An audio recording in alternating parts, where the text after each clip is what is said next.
No one warned me about the rules at the abandoned theme park. That was the first thing I told the sheriff when he asked why I left my post before sunrise. He looked at me like I was lying. Not because he didn't believe something had happened at the park. I think everyone in that town knew something had happened at the park. He looked at me like I was lying because nobody leaves Everly Park before sunrise, unless the park lets them. And I had left. Or at least, some version of me had. The job posting made it sound simple. Overnight, security guard, closed amusement property, temporary contract. No public access patrol routes required, must remain on site during shift. It was the kind of job you take when you are almost out of money and tired enough to ignore the words closed amusement property. I had done security before. Warehouses, construction sites, a half-empty mall, an office building where the most frightening thing I ever saw was a raccoon inside a vending machine. So when the man on the phone told me the site was an abandoned theme park, I thought it would be creepy in a fun way. Rusty rides, broken signs, wind moving through ticket booths. Maybe a few teenagers trying to climb the fence. I could handle that. The park was called Everly Park, though the sign over the front gates still said Everly Wonderland. Most of the letters were cracked, and the last D hung crooked from one bolt. The sign had once been bright red and gold, the kind of cheerful color that looks almost violent after years of sun and rain. Now it was faded pink, stained brown at the edges and covered in black vines that had climbed up from the ticket booths below. Everly Park sat about 30 miles outside a small town in western Pennsylvania, hidden behind trees off an old state road. It opened in the 1960s, expanded through the 80s, declined in the 90s, and shut down after what local articles called a severe mechanical incident on one of the rides. That was all I knew before I got there. I should have looked harder. The company that hired me was not the owner. It was some property management group handling insurance, inspections, and the eventual sale of the land. They needed security because people had been breaking into film videos, steal copper wiring, tag the buildings, and take pieces of ride signs as souvenirs. The supervisor who called me was named Grant Keene. I never met him. That should have bothered me. Every other security job I'd taken had at least one miserable orientation where someone with a clipboard walked me around and told me which doors stuck, which alarms were broken, and which bathroom still worked. Not this one. Grant called me at 2 p.m. and told me to arrive before sunset. He said the gate code would be sent by text. He said my patrol route was inside the security office.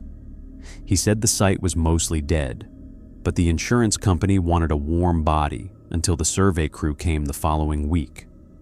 Mostly dead. Those were his exact words. I asked, "Are there any active alarms?" "No." "Cameras?" "Some." "Power?" "Partial." "Bathroom?" "Security office has one." "Any hazards I should know about?" There was a pause. Then he said, "Don't go on the rides." I laughed. He didn't. I asked if anyone would be meeting me there. No. Then how do I know what to do? Read the folder in the office. That was all. The text with the gate code arrived 20 minutes later. No welcome packet. No emergency numbers except Grant's. No map. Just gate 0417. Office key in lockbox by employee entrance. Do not leave gate open. I reached Everly Park at 5:48 p.m. Sunset was at 6:22. The front parking lot was enormous and empty, cracked into islands of weeds. Old painted lines faded under leaves. A few lampposts leaned at bad angles. In the distance, above the tree line, I could see the top of a Ferris wheel, motionless against the orange sky. The front gate was chained, but not locked with anything modern. The code opened a heavy padlock that looked older than me. When I pulled the chain free, the gate groaned inward. I drove through. The moment my car passed under the sign, my radio turned to static, not gradually. 1 second there was a local rock station. The next, white noise. I switched it off. The employee entrance was around the side, near a service road. The park buildings crowded close together there. Maintenance shed, staff lockers, storage barn, old food stands, and a square concrete security office with a faded sign that read, "Park Safety." The lockbox code worked. The office key was inside.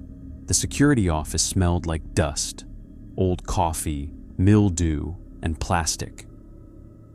There was a desk, 2 chairs, a bank of dead monitors, 1 working lamp, a wall map of the park, a radio base, a landline phone, a first aid kit, a restroom, and a filing cabinet. On the desk was a clipboard with an official patrol sheet.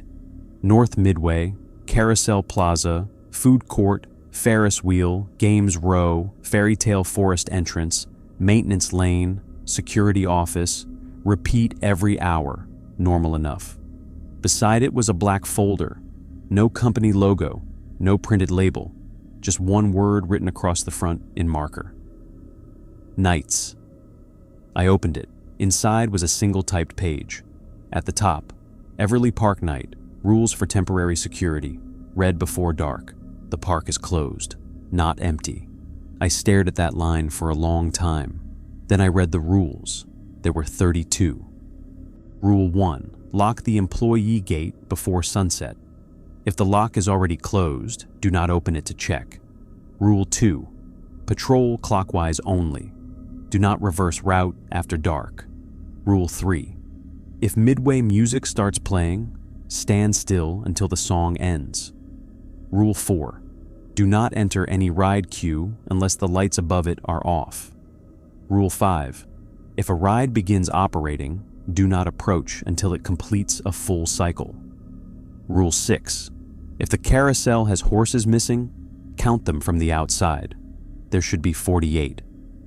Rule 7, if the carousel has 49 horses, return to the security office and lock the door.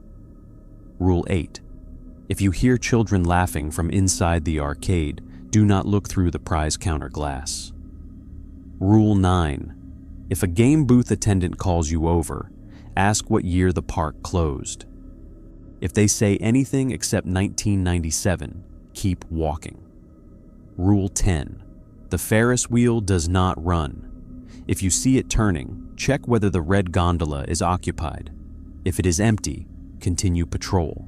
If it is occupied, do not look up again. Rule 11, do not enter Fairy Tale Forest after 10 p.m. Rule 12, if Fairy Tale Forest lights turn on after 10 p.m., radio maintenance only 3 times and return by the same path you took. Rule 13, if any mascot character is visible, do not wave. Rule 14, if a mascot waves first, remove your badge and place it face down until it stops. Rule 15, if you find a lost child, ask for their wristband color. If they say silver, take them to guest services. If they say gold, tell them the park is closed and walk away. Rule 16, guest services burned down in 2003. If you reach it, you are not on the correct path.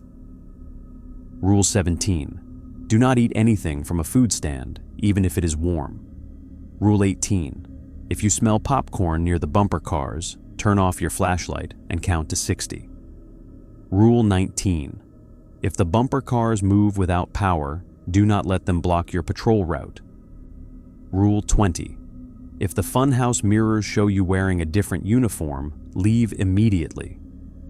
Rule 21, if the maintenance tunnels are open, do not enter unless the siren is sounding. Rule 22, If the siren sounds, enter the closest maintenance tunnel and follow the yellow line, not the red. Rule 23.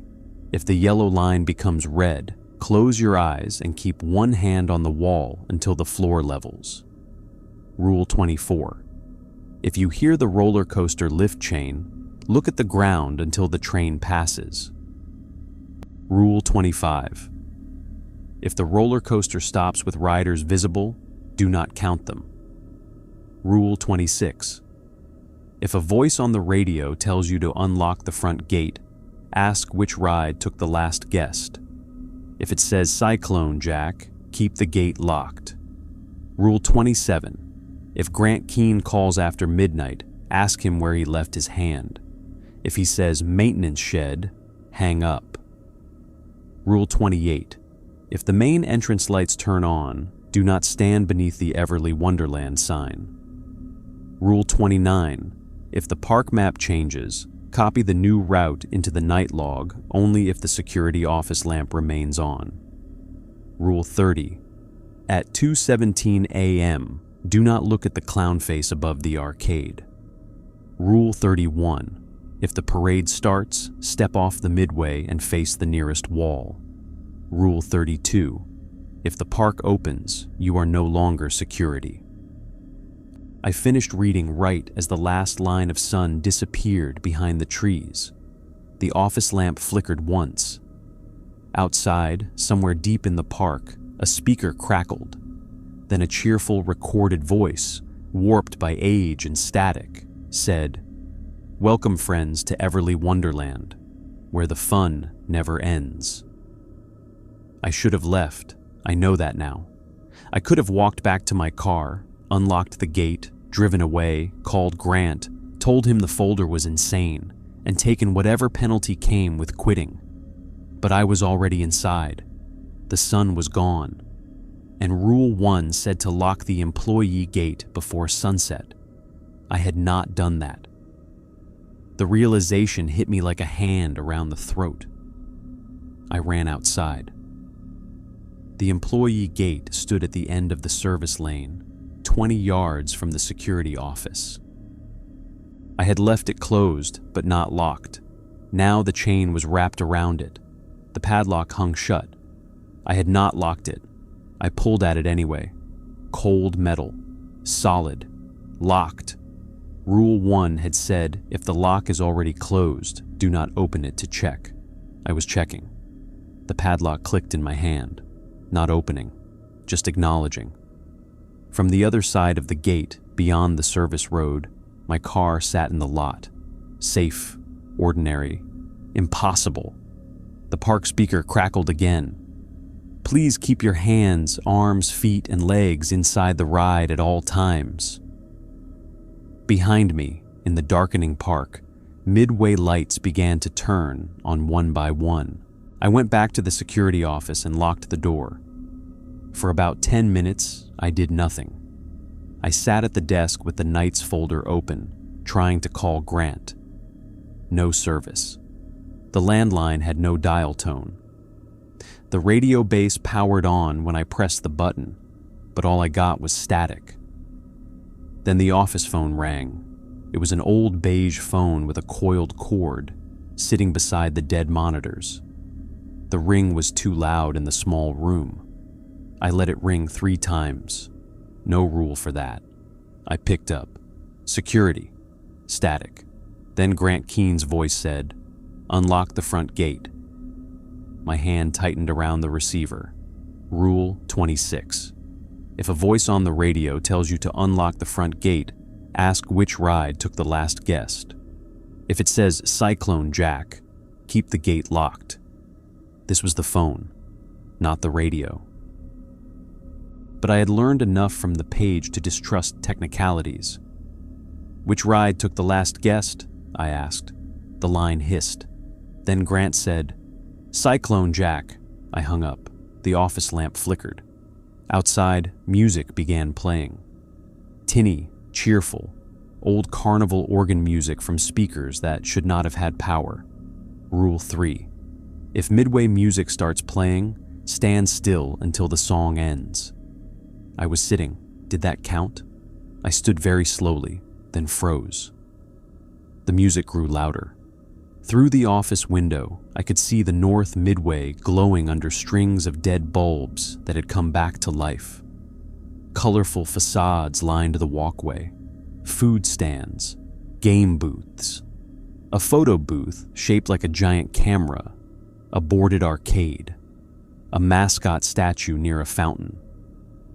The music played for exactly 1 minute and 33 seconds. Then it stopped mid-note. The park became still. I did my first patrol at 7 o'clock because the clipboard told me to, and because sitting in the office felt like waiting to be collected. I carried a flashlight, radio, the black folder, and a metal baton from the desk drawer.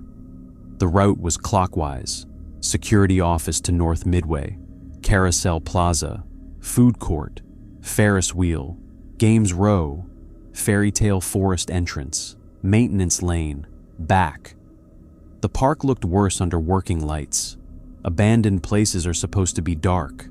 Darkness hides decay. It lets your imagination do some of the work. But Everly Park had just enough electricity to show me everything. Peeling paint, rust, broken benches, faded murals of smiling animals, trash cans shaped like cartoon bears, ticket booths with cracked glass, maps sun-bleached into ghosts of color, a giant fiberglass rabbit near the entrance to Fairy Tale Forest, one eye missing, one paw raised in a permanent wave. I remembered Rule 13. If any mascot character is visible, do not wave. A statue wasn't a character. Probably. I kept my hands down anyway. Carousel Plaza came first. The carousel sat under a round pavilion with a red and white canopy torn in several places. The horses were painted in chipped colors, frozen mid-gallop on brass poles. The lights around the canopy were off. Good. I stayed outside the low fence and counted. 48 horses. I counted twice. Still 48. At the food court, old signs advertised funnel cake, corn dogs, lemonade, cotton candy, and Everly's famous moon burgers. Every stand was closed, metal shutters down. Still, I smelled popcorn. Not strongly. Just enough. I checked the folder. Rule 18 mentioned popcorn near the bumper cars. I was not near the bumper cars. I kept walking. The Ferris wheel rose beyond the food court, enormous and black against the night sky. Its gondolas hung still. One of them was painted red. The rest were blue and yellow. The wheel did not move. I did not look long. Games Row was worse. Rows of prize booths lined the path, each with faded stuffed animals hanging from hooks. Many had rotted open. Some still smiled with plastic eyes. One booth had milk bottles stacked in pyramids. Another had water guns aimed at clown mouths. Another had a ring toss with prizes sealed behind dusty glass. A speaker above the basketball game crackled. A man's voice called, "Step right up. Rule 9. If a game booth attendant calls you over, ask what year the park closed. If they say anything except 1997, keep walking." There was no attendant. The booth was empty. Still, I said, "What year did the park close?" The voice answered cheerfully, 1986. I kept walking. Behind me, basketballs bounced by themselves. 1, 2, 3, then stopped. Fairy Tale Forest entrance stood at the far end of Games Row. It was an old, dark ride, the kind where little boats or cars carry you through scenes from storybooks. A giant castle facade marked the entrance with painted towers and smiling wooden animals. The sign above the arch read, "Fairy Tale Forest." A journey through happily ever after the entrance gate was chained. Lights off. It was 7:28 p.m., before 10. Rule 11 only said, "Do not enter after 10." I did not enter anyway. The maintenance lane curved behind the attractions, past the backs of buildings and ride mechanisms. The park looked less magical there. Exposed pipes, electrical boxes, broken pallets, old paint buckets, stacked ride parts. A gate to the maintenance tunnel stood locked beneath a sign, "Authorized personnel only, no siren." I kept walking. Back at the security office, I logged the patrol. 7 p.m. patrol complete. Carousel 48 horses. Ferris wheel still. Game booth voice answered 1986. No contact. At 8 o'clock, the second patrol started. The midway music played again as I stepped outside. I froze in front of the security office until it ended. This time, the song was slower, warped, like the tape had stretched. At Carousel Plaza, one horse was missing. I saw the empty brass pole immediately. My mouth went dry. Rule 6. If the carousel has horses missing, count them from the outside. There should be 48. I counted. 1, 2, 3, all the way around, 47. No, I counted again. 47. The missing horse had been near the inner ring. Its pole gleamed under the pavilion shadows. The folder did not say what to do if there were fewer than 48. It only warned about 49. I backed away. A wooden clop sounded behind me. Not loud, not fast, just one horse hoof on pavement. I did not turn. Another clop, then another. Something moved slowly around the outside of the Carousel Plaza. I kept my eyes on the carousel, the empty pole, the 47 horses. A painted horse head leaned into view from behind the ticket booth. Its eyes were glossy black. Its mouth was open in a carved smile.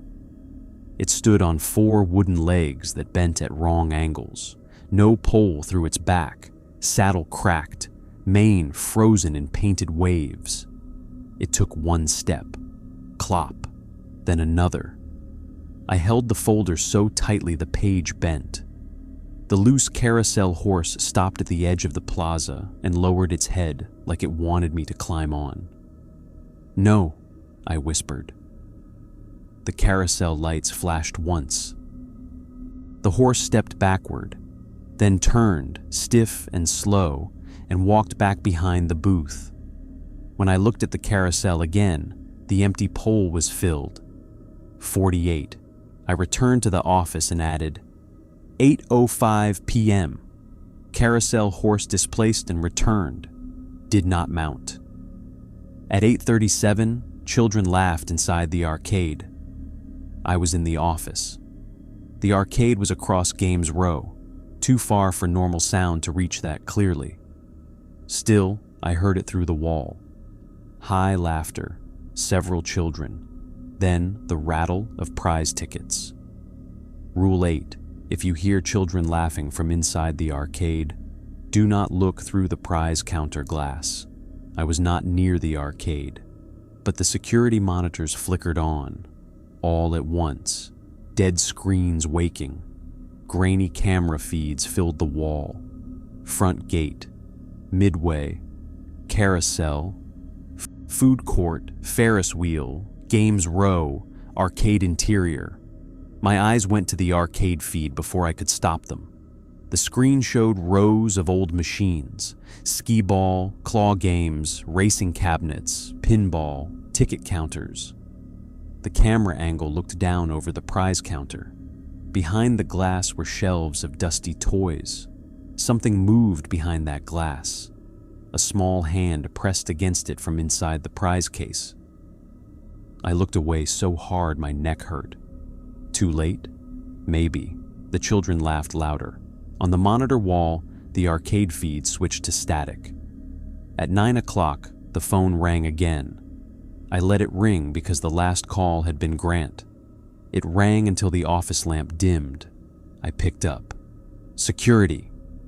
A woman whispered. "I found a child." My throat tightened. "Where are you?" "By the bumper cars." No one should have been inside the park. What's your name? Please, he won't tell me his name. Rule 15. If you find a lost child, ask for their wristband color. If they say silver, take them to guest services. If they say gold, tell them the park is closed and walk away. I asked, "What color is his wristband?" The woman spoke away from the phone. "What color is your wristband, honey?" A pause. Then a child said, very close to the receiver, "Gold." I closed my eyes. "The park is closed," I said. The child giggled. The woman whispered, "What?" "The park is closed." The child said, "Not for me." The line clicked dead. I checked the monitor feed for the bumper cars. The rink was dark, empty, no woman, no child. Then one bumper car rolled backward in the dark. No power, just wheels squeaking. Rule 19. If the bumper cars move without power, do not let them block your patrol route. The bumper cars were not on my route yet. I still went out for the 9 o'clock patrol. Not because I wanted to, because the clipboard route seemed less dangerous than waiting for the park to decide I had stopped doing my job. The midway music did not start this time. That was somehow worse. At the food court, the popcorn smell was stronger. Near the bumper cars, it became overwhelming. Warm butter, salt, sugar, like the park had just opened for a summer evening.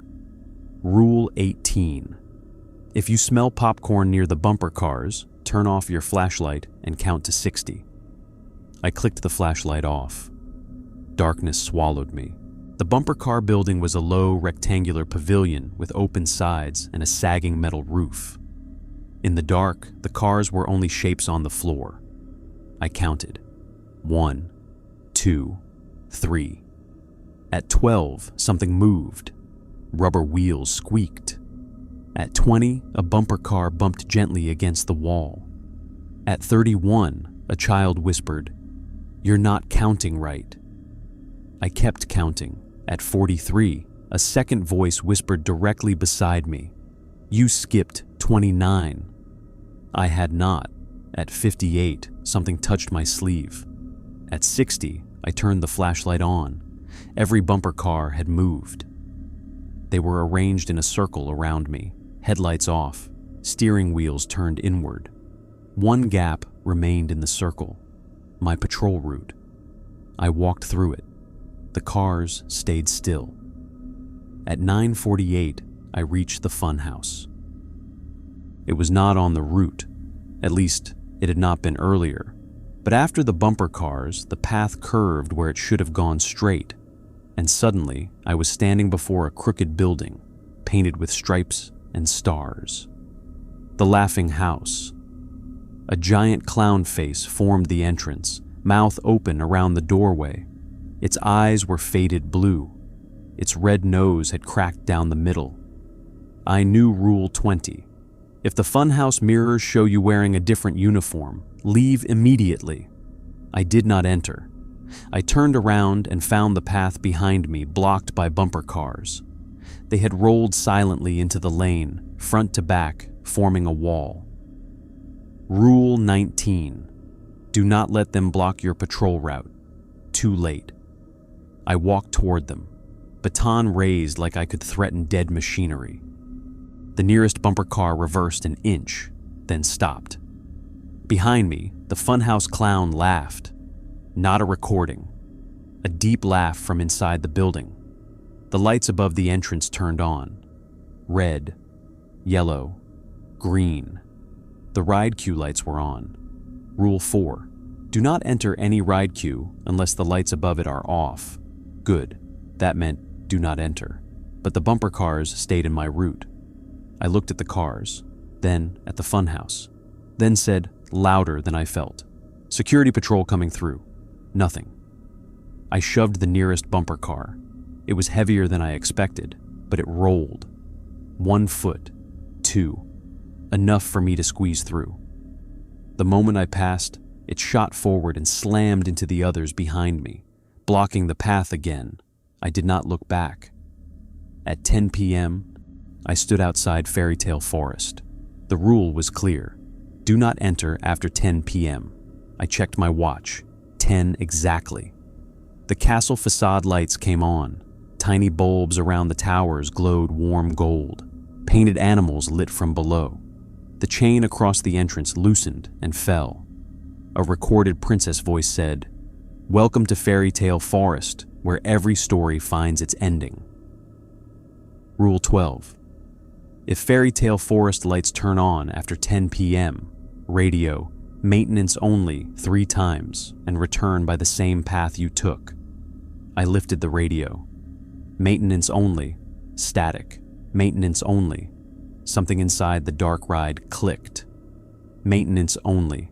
The princess voice answered through my radio. Approved. No, I turned and returned by the same path. Or tried to. The game's row was different. The basketball booth was now on my left instead of right. The ring toss had moved. The milk bottle game was gone. In its place stood guest services, burned black. Roof collapsed. Windows empty. A sign above the counter still visible. Guest services, Rule 16. Guest services burned down in 2003. If you reach it, you are not on the correct path. I stopped. Behind me, Fairy Tale Forest music played softly. The route had changed. Rule 29. If the park map changes, copy the new route into the night log only if the security office lamp remains on. I was not in the office. I could not see the lamp. Guest services stood ahead, impossible and burned. A child stepped out from behind the blackened counter. Small, wearing shorts and a faded park t-shirt despite the cold. A gold wristband shone on his wrist. He smiled. "Can you help me find my mom?" I said.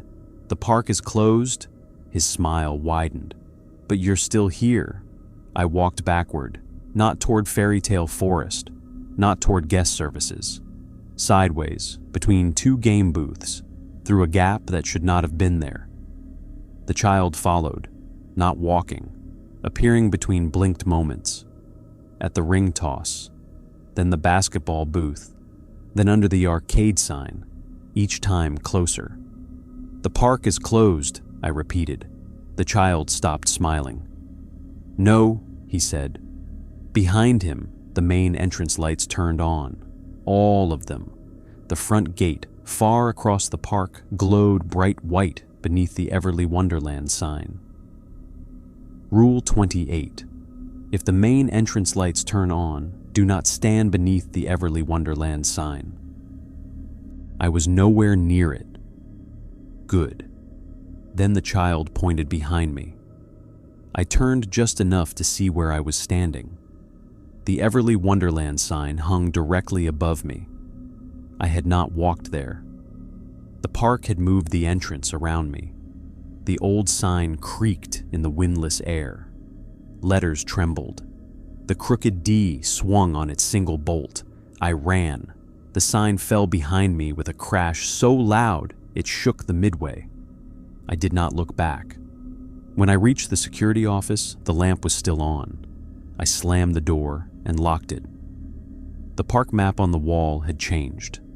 Not much, just enough. Guest services was now drawn near Games Row, marked with a black square. A new dotted path led from Fairy Tale Forest to the main entrance. And beside the security office, where there had been nothing, was a small icon of a parade route. I opened the night log and copied only the route I had taken back.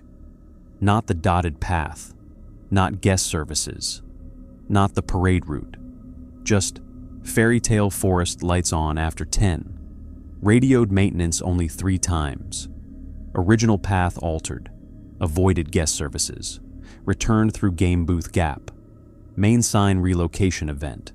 Security office lamp remained on. The map stopped shifting. For now. At 11:11 p.m., the Ferris wheel began to turn. I heard it before I saw it. Metal groaning. Slow. Heavy.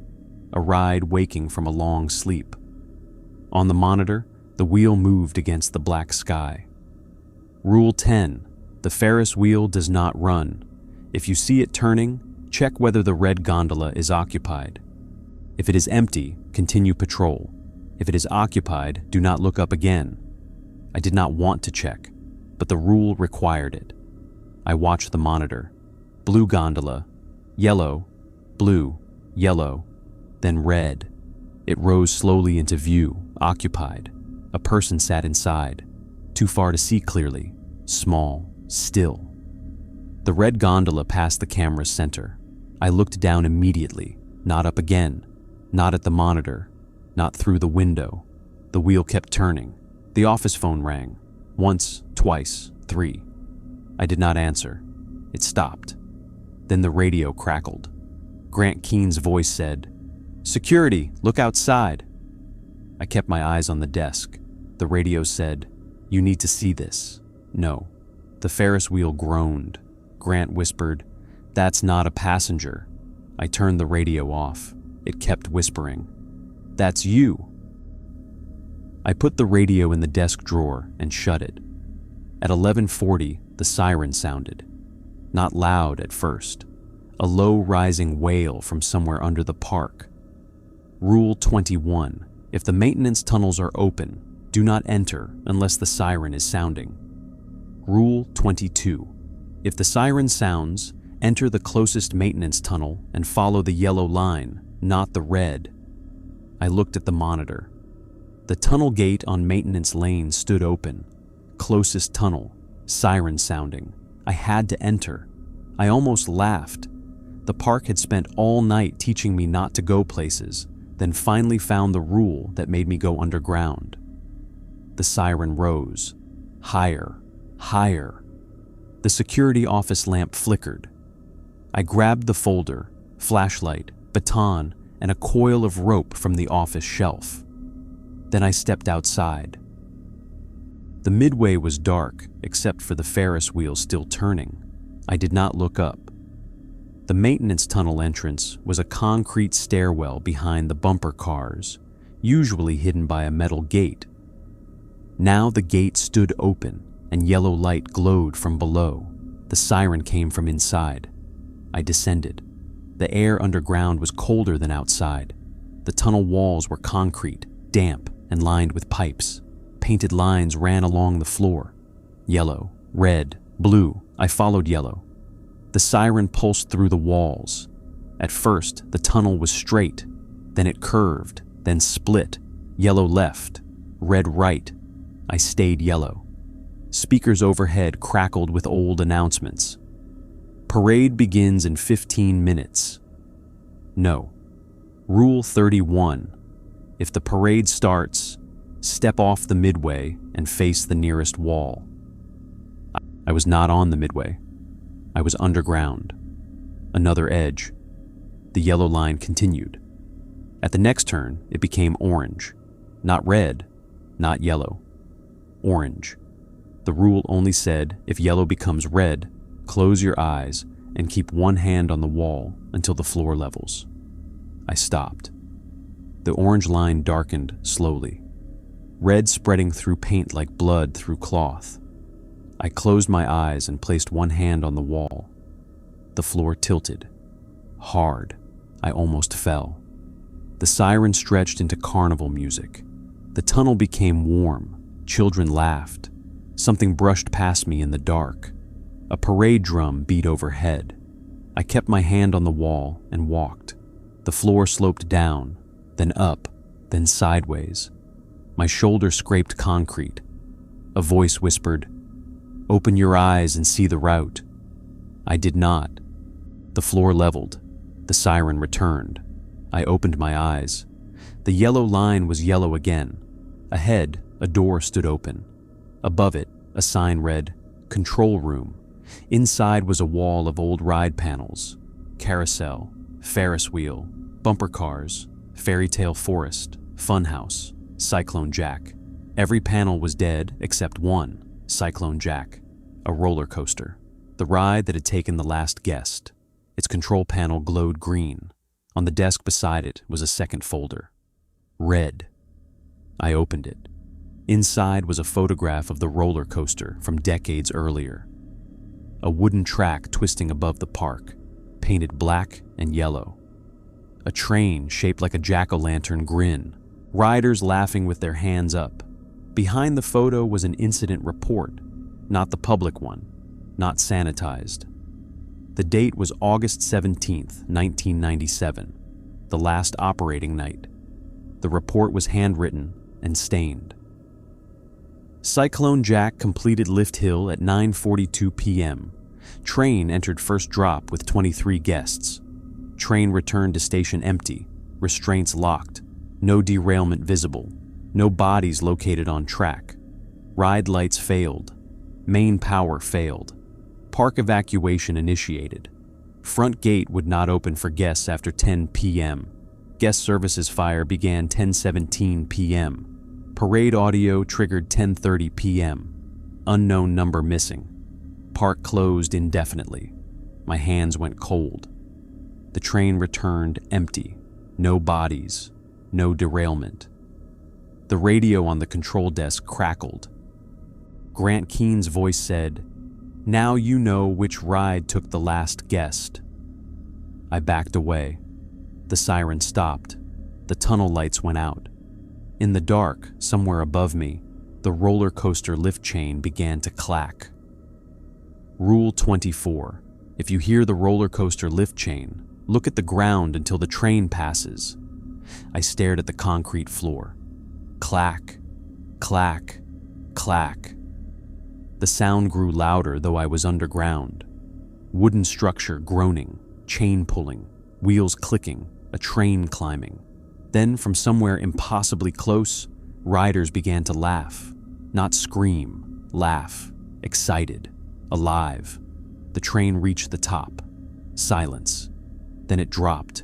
The roar passed over me like thunder through the ceiling. I kept my eyes down. For 1 second, the concrete floor beneath my boots became transparent. Through it, I saw the roller coaster train rushing below me, not above. Every seat occupied. Every rider turned their face upward toward me. I did not count them. The train vanished. The floor became concrete again. In the control room, the red folder had opened to a final page. A note written in Grant Keen's handwriting. Security. If you find this, do not complete the patrol after midnight. The park will try to open. If it opens, the rules change. Do not let the parade reach the front gate. Do not accept a wristband. Do not allow anyone to call you guest. If the ticket booths light up, burn your badge before they print your admission. The main park clock struck midnight. Above me, every speaker in Everly Park crackled alive. A cheerful voice announced, "Good evening, guests. Everly Wonderland is now open." I looked down at my security badge. It was no longer plastic. It was a gold wristband wrapped tightly around my wrist. The gold wristband tightened around my wrist, not enough to cut skin, enough to tell me it could. I stared at it under the weak green glow of the Cyclone Jack control panel. My security badge was gone. The plastic card, the clip, the logo, all of it had become a shiny metallic band sealed around my right wrist. Stamped into it were 3 words. Admit 1 guest. Number rule from Grant's note. Do not accept a wristband. I had not accepted one. The park had assigned it. That felt worse. Above me, Everly Park speakers crackled and popped, then filled the tunnel with cheerful music. Not the warped midway song from earlier. This was bright, clean, opening night music. Trumpets, drums, chimes, a recorded crowd cheering in the background. The voice came over the speakers again. "Welcome to Everly Wonderland. Please have your tickets ready. Keep children with their party at all times. And remember, the fun never ends." The fun never ends. I grabbed the edge of the wristband and tried to pry it open. It burned cold under my fingers. The stamped words changed. admit. One guest became security not found then. Guest status pending. I stopped pulling. The red folder's final note was still open on the desk. Do not allow anyone to call you guest. Too late? Maybe not. Pending. Pending meant not complete. Pending meant there was still a way to correct it before the park finished whatever it was trying to do. The tunnel lights flickered back on. The yellow floor line pointed away from the control room. Behind me, the red line curled into darkness. Overhead, the siren had stopped, replaced by the distant grinding and clacking of rides waking up. Carousel music, bumper car motors, arcade machines, a roller coaster chain, a Ferris wheel groan, and beneath all of it, the low murmur of a crowd. Not a huge crowd, not thousands. Enough. Enough to make an abandoned park sound open. I shoved Grant's red folder under my arm and followed the yellow line back through the maintenance tunnel. This time, the tunnel did not stay concrete. The walls changed as I walked. At first, they were damp gray blocks lined with pipes. Then painted murals appeared along them. Happy children, balloons, mascots, roller coasters. The Everly Rabbit holding a sign that said, "This way to fun." Then the murals began moving. Not fully, just enough. Painted eyes followed me. Painted hands waved. Painted mouths stretched wider when I passed. Rule 13.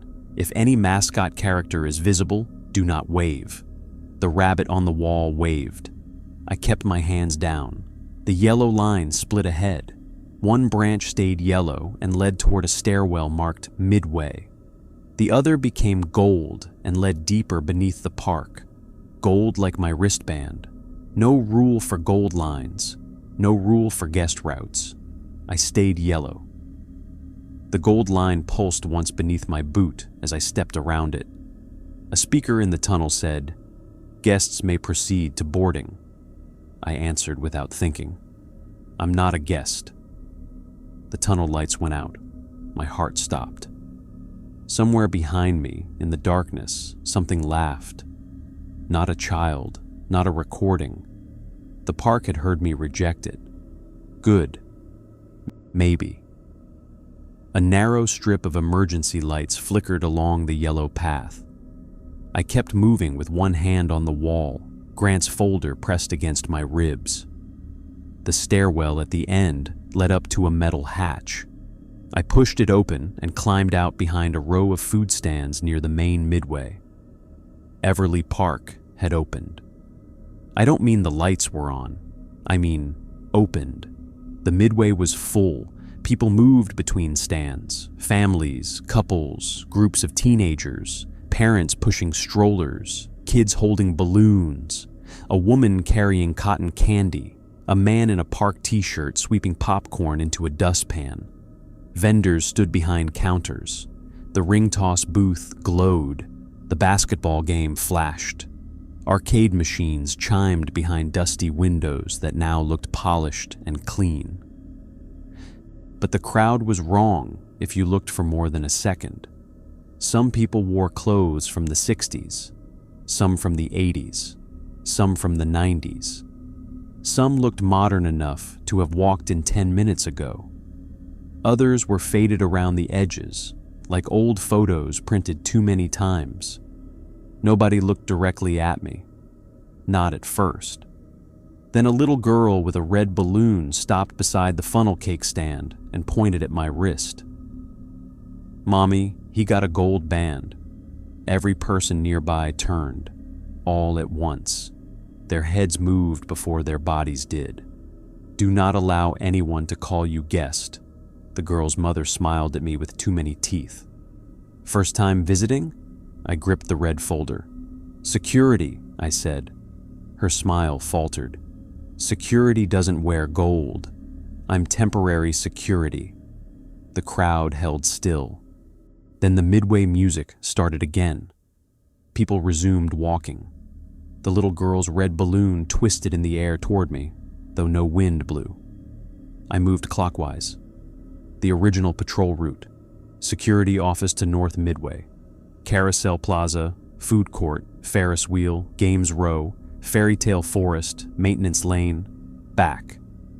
Except I was already near food court, and if I went to security from there, I would be reversing. Rule 2. Patrol clockwise only. Do not reverse route after dark. The park had dropped me out of the tunnels mid-route, probably hoping I would panic and run straight back to the office. No. Clockwise. I continued toward the Ferris wheel. The crowd parted around me, not respectfully, expectantly. At the cotton candy stand, a vendor leaned out. Free for gold bands. Rule 17. Do not eat anything from a food stand, even if it is warm.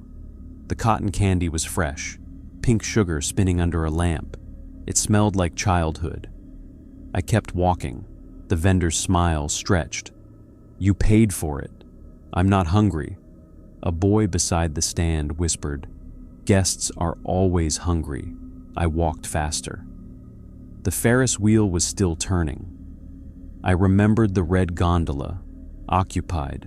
Do not look up again. I kept my eyes on the ground as I crossed into the Ferris wheel plaza. Shadows of gondolas drifted over the pavement. Blue, yellow, blue, yellow, red. The red shadow passed over me, and the gold wristband tightened. From high above, a voice shouted, Hey, security! No, don't look up. The voice sounded like me. Hey, you have to get me down. I kept my eyes on the cracked pavement. Please, I'm in the red one. The wheel groaned overhead. The red gondola shadow passed again. My wrist burned. The voice above me became Grant Keene. You need to see who's inside. No, then a child. I'm scared. No, then my own voice again, closer somehow. If you don't look, you won't know which one of us leaves. I passed out of the plaza without looking up. Behind me, the Ferris wheel stopped. Only then did I breathe. At Games Row, every booth was staffed. The same carnival man's voice called from the basketball game. Step right up, security. Win yourself a prize. Rule 9. If a game booth attendant calls you over, ask what year the park closed. If they say anything except 1997, keep walking. He was visible now. Striped shirt, red vest, thin mustache, paper hat, face too pale. What year did the park close? I asked. He smiled. 1997. I stopped. That was the correct answer. I hated that. The attendant lifted 3 basketballs and placed them on the counter. Correct. 1 shot. I'm on patrol. Security gets 1 shot. No. His smile did not change. Guests get 3. The gold wristband pulsed. I stepped away. The attendant's voice sharpened. Win a prize or forfeit. I looked at the prizes. Stuffed rabbits, plastic swords, tin whistles, old park maps, a small plush of the Everly mascot, one eye missing. No prizes, no food, no games. I said, security does not play. The booth lights flickered. The attendant leaned forward. For 1 second, his face became flat and painted, like a cardboard cutout. Then he smiled again. Suit yourself. As I passed, basketballs began bouncing inside the booth. 1, 2, 3, then a 4th, then many. Behind the prize counter glass in the arcade, children laughed again. I did not look. Fairy Tale Forest glowed ahead. It was after midnight. Rule 11 said do not enter after 10. Rule 12 said if its lights turn on after 10, radio, maintenance only 3 times, and return by the same path. I had already done that earlier, but now the park was open. The castle facade sparkled. The chain was gone. A line of guests waited under the arch, slowly shuffling toward the dark ride entrance. The painted animals smiled. The wooden princess above the sign moved one stiff hand in a mechanical wave. A ride attendant stood beside the gate.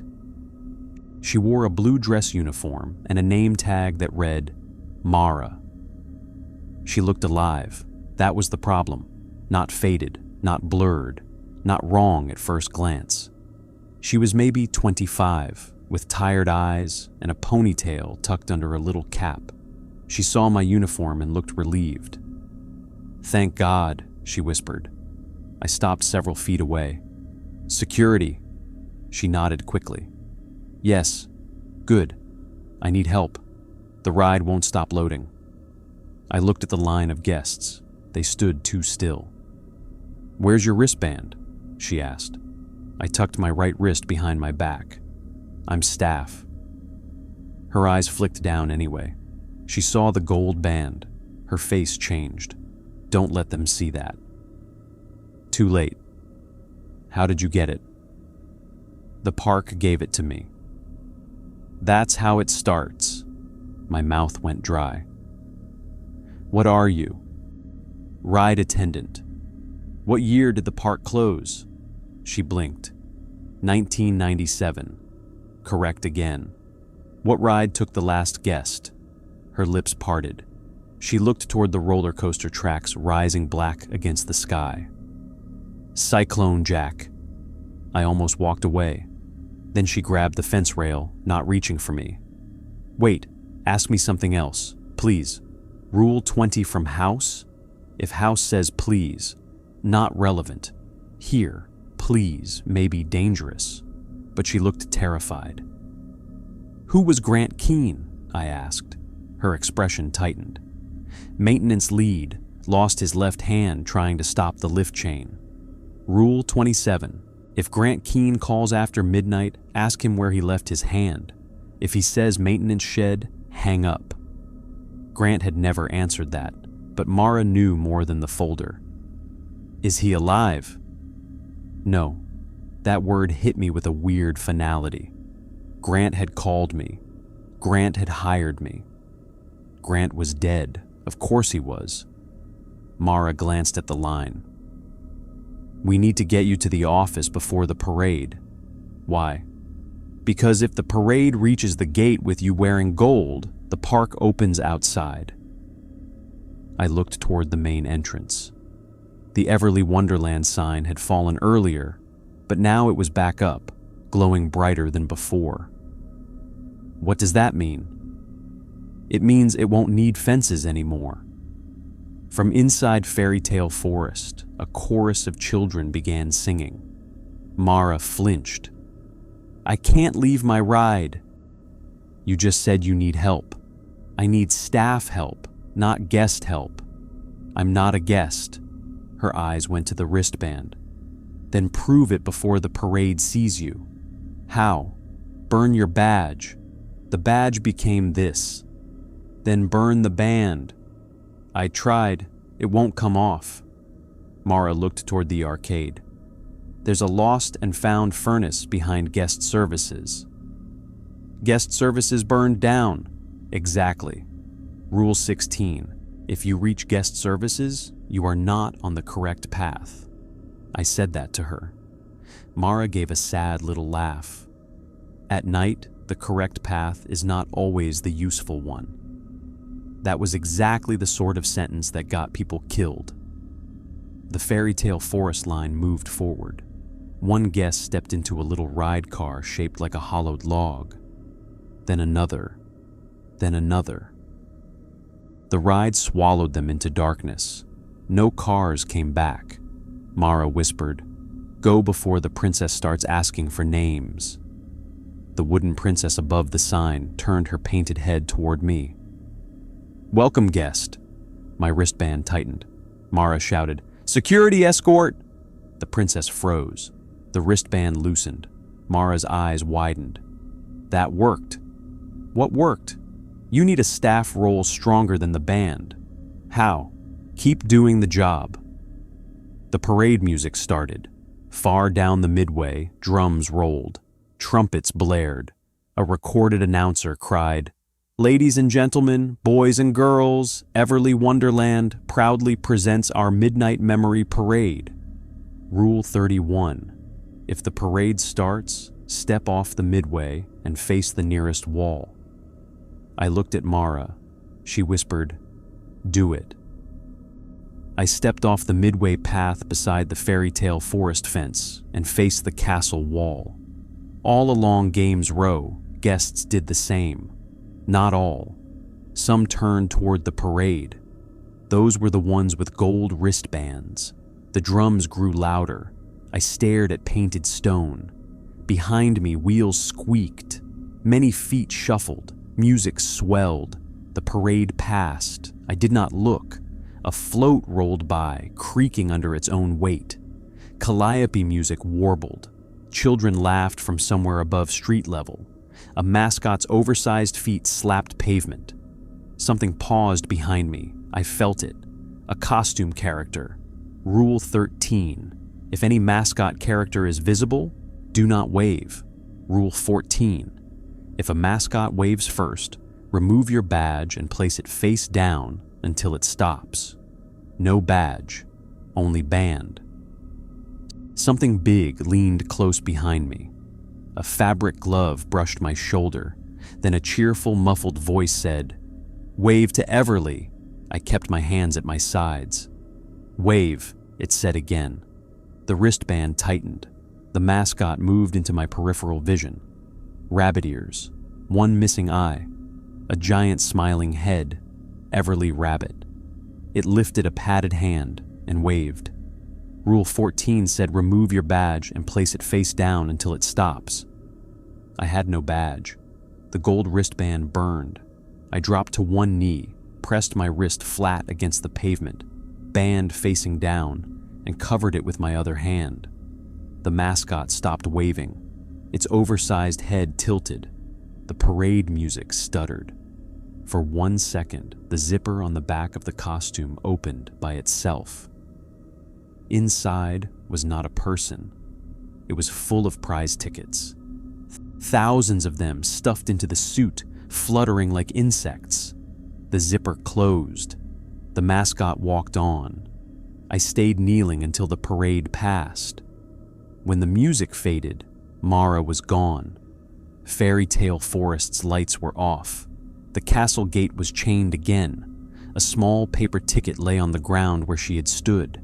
I picked it up without thinking, then froze. No prizes, no food, no wristbands. But a ticket? The paper was damp and old. Printed across it, "Staff exit. One use valid after parade, lost and found on the back, handwritten, do not let guest services recognize you." Below that, M. I took the maintenance path behind Games Row, moving clockwise as much as I could. The parade had changed the park. Again, the midway was empty now. No guests, no vendors, no crowd. But everything remained lit, ready, expectant. The fallen Everly sign stood whole. The Ferris wheel had stopped. The red gondola hung at the very top. I did not look long enough to see inside. The bumper cars sat in neat rows, one gap left in the middle like a missing tooth. The popcorn smell was gone. The arcade was dark except for one claw machine glowing inside. The claw held something, a severed plastic hand. No, not plastic. I kept walking. The path to guest services should not have existed. It appeared behind the arcade, a narrow service walkway lined with dead shrubs and flickering string lights. At the end stood the burned shell I had seen earlier. Blackened roof beams jutting upward, windows empty, counter collapsed. The sign remained. Guest services. Rule 16. If you reach it, you are not on the correct path. I was intentionally on the wrong path now. That did not make it safer. I held Mara's ticket. Do not let guest services recognize you. The burned building smelled like wet ash and old smoke. Inside, charred counters divided the space. A row of old lockers stood against one wall. A sign behind the counter read, "Lost children, lost items, lost memories." The last line had been scratched in. A bell sat on the counter, blackened, cracked, not ringing. Good. Behind the counter, a hallway led deeper into the ruined building. A red glow flickered at the end. A furnace. Maybe. I climbed over the broken counter, the gold wristband chilled. A voice from a back room called, "Guest services, how may we help you?" I stopped. No one visible. "Do not let it recognize you." I did not answer. The voice called again, polite and cheerful. "Guest services, how may we help you?" I looked down at my uniform, security shirt, utility belt, flashlight, baton, but the band said guest. I needed a staff role stronger than the band. I walked forward and said, "Security inspection." The building creaked. "Department?" I swallowed. "Park safety." The hallway light flickered. "Name?" "No, do not give name." I said, "Temporary night security." The voice paused. "Badge?" I looked at the gold wristband. "No badge issued. Replacement pending." The pause lasted too long. Then the voice said, "Proceed." I moved. At the end of the hallway was a small furnace room, half collapsed but still glowing with heat. The furnace was old iron, door open, orange fire alive inside. No power, no fuel line, just fire. Above it, written in soot, "Lost and found." I held my wrist over the furnace. The gold band recoiled, not physically, but I felt it tighten away from heat like something alive. I tried to shove it into the flame. Pain tore through my wrist. The band would not pass the furnace lip. Something in the room laughed softly. "Guest property cannot be destroyed by staff." The voice came from behind me. I turned. A woman stood in the doorway of the furnace room wearing a guest services uniform, burned black at the sleeves. Half her face was smoke-stained. Her name tag read, "Claire." She looked at my wristband. "Gold bands are final admission." I didn't accept it. Everyone says that. I'm security. Security has badges. The park changed mine. Claire smiled sadly. Then the park disagrees. Behind her, the hallway filled with smoke. Not enough to choke me. Enough to remind me how she probably died. I held up Mara's ticket. She said lost and found. Claire's expression shifted. "Mara's still loading Fairy Tale Forest?" "Yes." "Poor girl. Can you get this off?" "I can process it." "What does that mean?" "I can ask what you lost." I looked at the furnace. The flames moved like hands. "What did I lose?" Claire shook her head. "No, I ask, you answer. And if I answer wrong, you become property. Of the park," her smile faded. "Of the ride that found you." I thought of Cyclone Jack. The train returning empty. 23 guests gone. The last guest.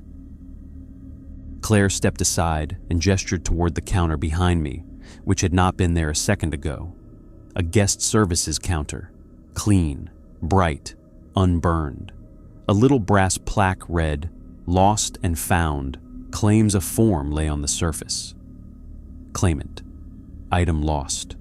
Location. Lost. Date lost. The pen rolled toward me. I did not pick it up. Claire said, "Verbal claim accepted for staff." "What did I lose?" She corrected me gently. "What are you claiming?"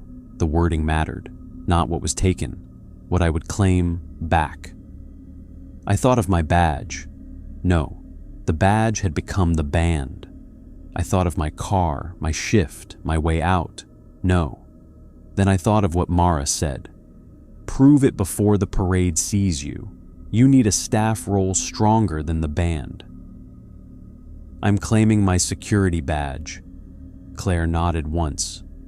Where was it lost? Cyclone Jack control room. The furnace flared. Date lost? Tonight. Claire's eyes narrowed. Park date or real date? I did not know. The park date might be 1997. The real date was tonight. The wristband pulsed. I answered carefully. Current night shift. The form filled itself in. Claimant. Temporary night security item. Lost. Security badge location. Lost. Cyclone Jack control date. Lost. Current night shift. No name. Good. Claire took the form and placed it in the furnace. The flames turned blue. No, the park didn't have that rule. Still, blue fire felt wrong. Claire watched the flames. Processing. The gold wristband loosened. A seam appeared. I grabbed it. Claire slapped my hand away. Not yet. The furnace roared. From somewhere in the park, Cyclone Jack's lift chain began to clack. Claire's eyes widened. Don't look down. What? The floor under us became transparent. The roller coaster track appeared below. Not the ride, the track. The train climbed beneath the burned building, riders laughing with their hands up. Every face turned toward me. Rule 25. If the roller coaster stops with riders visible, do not count them. The train stopped. Directly beneath the transparent floor, seats filled, riders visible. I closed my eyes. Do not count them. Do not count. The riders began calling numbers.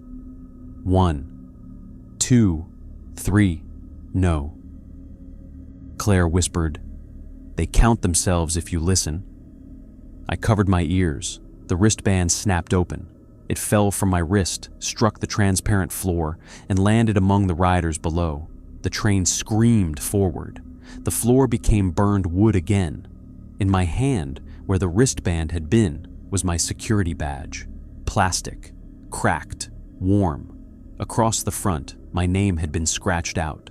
Only the roll remained, temporary security. Claire looked relieved. Better. Is that enough? No, of course not.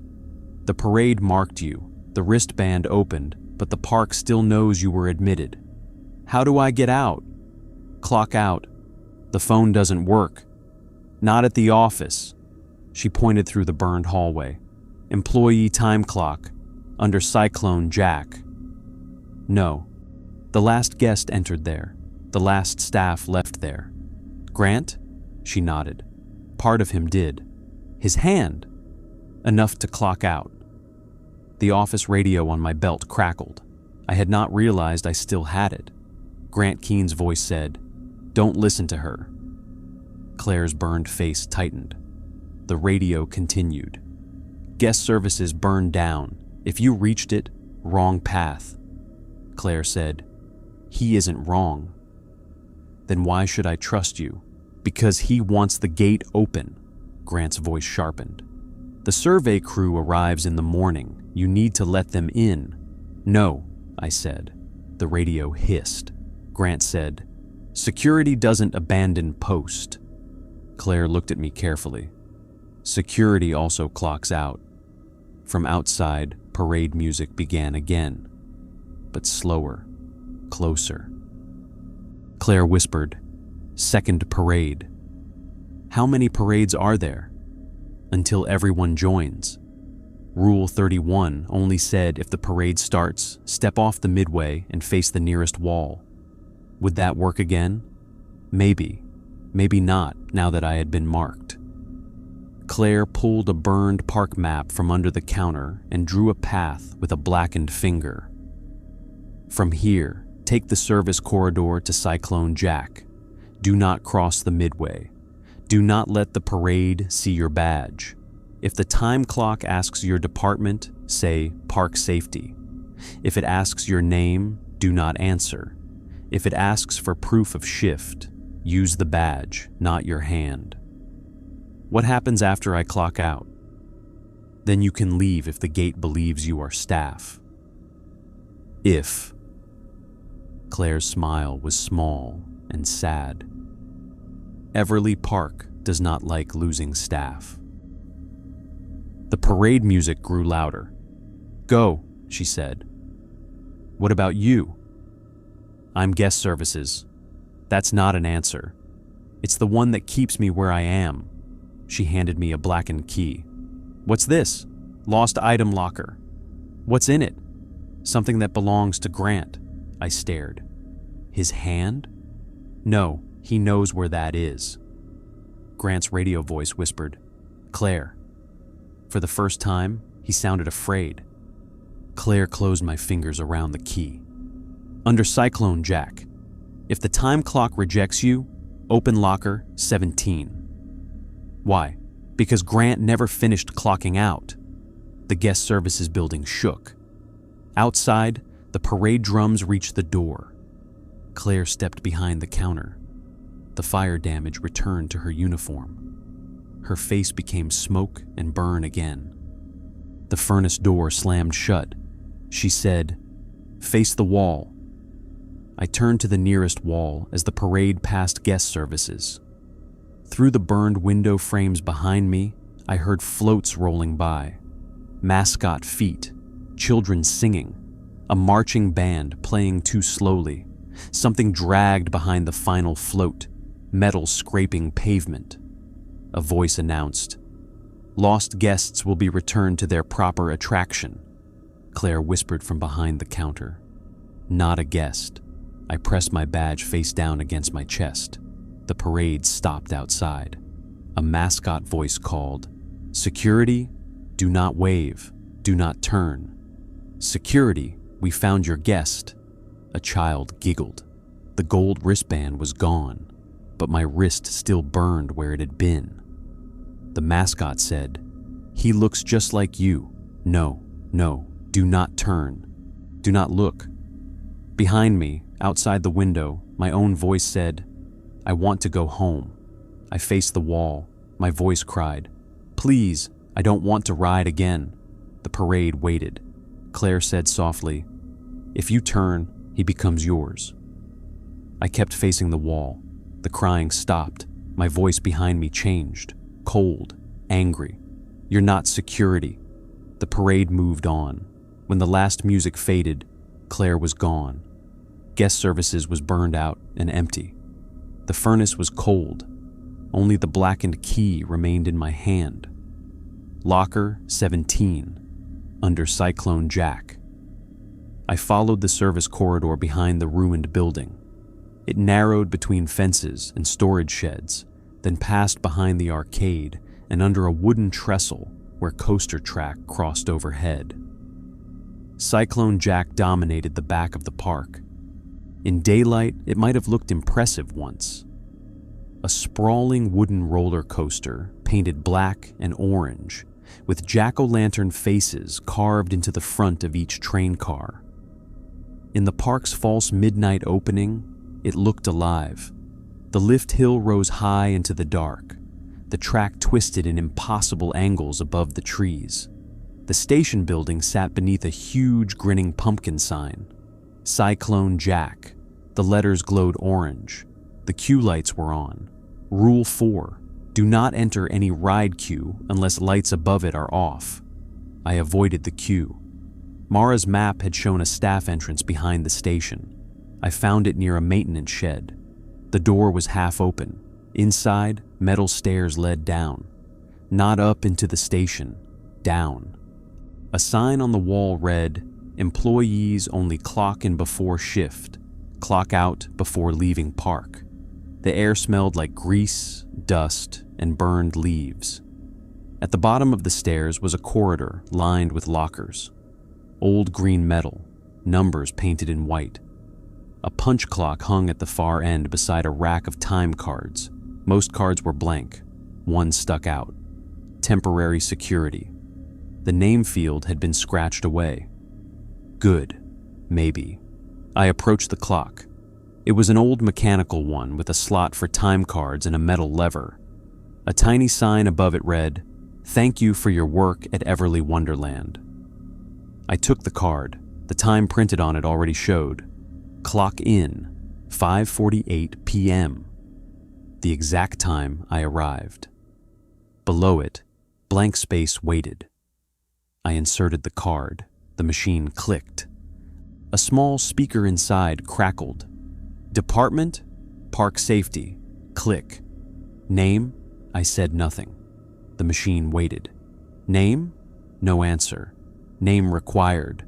I lifted the badge and held it against the little glass window. Temporary security. The machine clicked again. Shift proof accepted. The lever unlocked. I exhaled. Then the roller coaster lift chain started above me. Clack, clack, clack. The time clock speaker said, "Clock out denied. Active ride incident." Of course, I pulled the lever anyway. It would not move. The corridor lights flickered. Behind me, locker 17 rattled. Claire's key went cold in my hand. If the time clock rejects you, open locker 17. I turned. Locker 17 stood halfway down the row.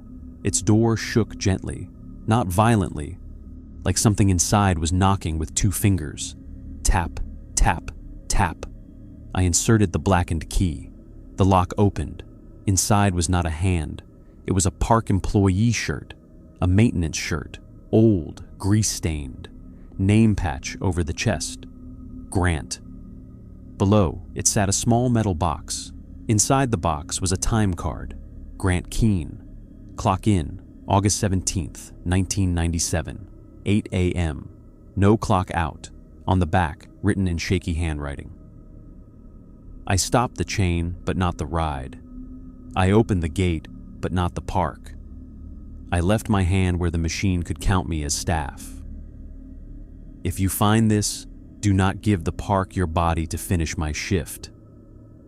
The lift chain clacked louder overhead. The time clock speaker said, "Maintenance lead required." Grant's voice came from my radio.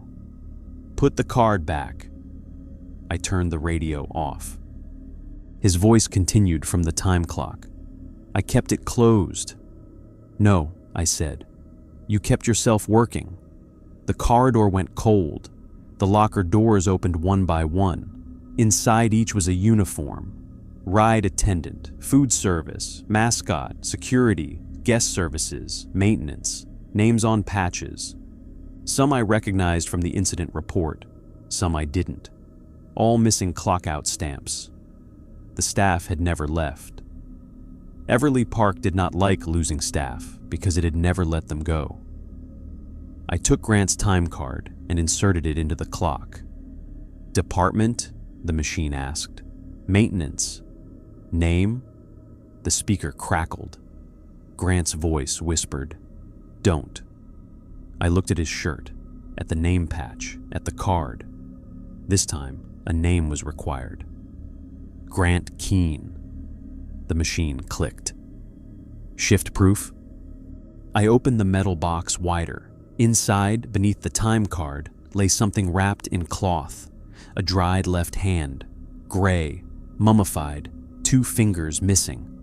I gagged. The time clock waited. "Shift proof?" I lifted the cloth-wrapped hand with the edge of Grant's shirt and held it to the glass.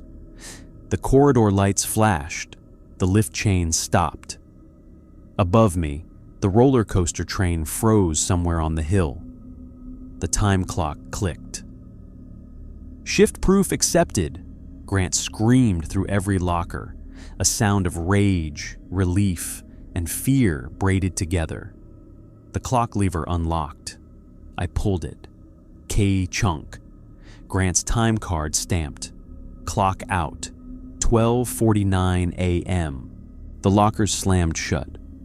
The maintenance shirt in locker 17 collapsed into dust. The hand in the cloth crumbled. The radio went silent. For one breath, everything held. Then the roller coaster train dropped. The roar above me shook dust from the ceiling. I looked down at the floor until it passed. No laughter this time, only wind and empty wheels. The time clock speaker said, "Maintenance lead relieved." My own time card slid halfway out. Temporary security. Clock outline still blank. I inserted it again. "Department? Park Safety. Name? No answer. Shift proof?" I held up my badge. Click. Active ride incident cleared. The lever unlocked. I pulled it. Ka-chunk. My card stamped. Clock out. 12:52 a.m. The badge in my hand warmed, then cracked down the middle. Not broken fully, just marked. The time clock speaker said, "Thank you for your service." I almost cried. Almost. Then, from above, the park speakers came alive. "Attention guests, Everly Wonderland will be closing in 10 minutes. Please proceed to the main gate for our farewell parade." No parade. Not to the gate. Do not let the parade reach the front gate. I grabbed my stamped time card and ran up the stairs. Outside, Cyclone Jack's station lights flickered off. The queue went dark. The ride was no longer operating. But down the midway, parade music had started again. This time, all routes led to the front gate. Floats rolled from Fairy Tale Forest. Mascots marched from Games Row. Children with gold wristbands skipped beside them. The parade was forming, not passing. Heading toward the Everly Wonderland sign. The park was closing, and it wanted to leave with me, with them, with everything it had collected. Mara appeared beside the Cyclone Jack exit, still in her blue ride attendant uniform. Her eyes went to my cracked badge. "You clocked out." "Yes." "Grant?" "Relieved." She closed her eyes. For a second, she looked less tired. Then the parade drums hit. She looked toward the midway. "It's early." "What do we do?" "Parade can't reach the gate." "I know. How do we stop it?" Mara pointed toward the carousel plaza. "Stop the lead float." "What's the lead float?" She looked at me like she hated the answer. "Everly Rabbit." "Of course." The giant mascot float rolled at the front of the parade, shaped like the park's rabbit mascot standing on a birthday cake, one paw raised in a wave. Its painted mouth smiled wide. Its one good eye glowed. The other eye socket was empty. Inside that empty eye, something moved. Prize tickets. Thousands. Mara said, "If you stop the music, the parade stalls." "How?" "Band organ on the lead float." "Where?" "Inside the rabbit." "No." "Then the gate opens." The parade turned onto the main midway. The front gate lights blazed. The fallen and restored Everly Wonderland sign glowed white. Beyond it, I could see the real world. Dark parking lot, my car, the state road. If the parade reached the gate, Everly Park would not need to stay behind the fence. I ran. Mara ran with me. "Can you leave?" I shouted. "No, I'm still ride staff." "You need to clock out." "I don't have proof." "What did you lose?" She didn't answer. That was an answer. We reached the side of the parade near the carousel. Rule 31 said step off the midway and face the nearest wall if the parade starts. I was doing the opposite. The park knew it. Every mascot head turned toward me. Every guest with a gold wristband stopped smiling. The lead float rolled closer. The rabbit's giant paw waved. I kept my badge face down against my chest until I reached the float's side ladder. Mara grabbed my arm. "If it calls you guest, don't answer." I climbed. The float moved under me, wheels creaking, music blasting from inside the rabbit body. Its fiberglass side was slick with condensation. I pulled myself up onto the birthday cake platform. The rabbit's head towered above me. A small maintenance hatch sat in its back. Locked. No key. I had Grant's locker key, blackened and bent. I shoved it into the latch. It turned. Inside the rabbit was darkness. Gears, belts, speakers, and a band organ built into its chest cavity. Paper rolls turned under metal fingers, feeding the parade tune. Also inside were prize tickets. Thousands, packed into the walls like insulation. Each one had a name. I saw them fluttering in the organ wind. Names of guests, staff, children, missing, riders. The music roll spun faster. I reached for it. The rabbit head moved. Slowly. It turned backward to look at me. Its one glowing eye fixed on mine. A muffled mascot voice said, "Smile, guest." The gold burn around my wrist flared. I looked at my cracked badge. Temporary security. Clocked out. Not guest. Not staff. Then what? Mara ran beside the float below. She shouted, "Security can clear the route!" The role. The job. Even clocked out, I was still the one who knew what to do. I shouted into the rabbit's hollow body, "Parade route closed. Return to storage." The music stuttered. The float slowed. The rabbit's head twitched. Guest instruction invalid.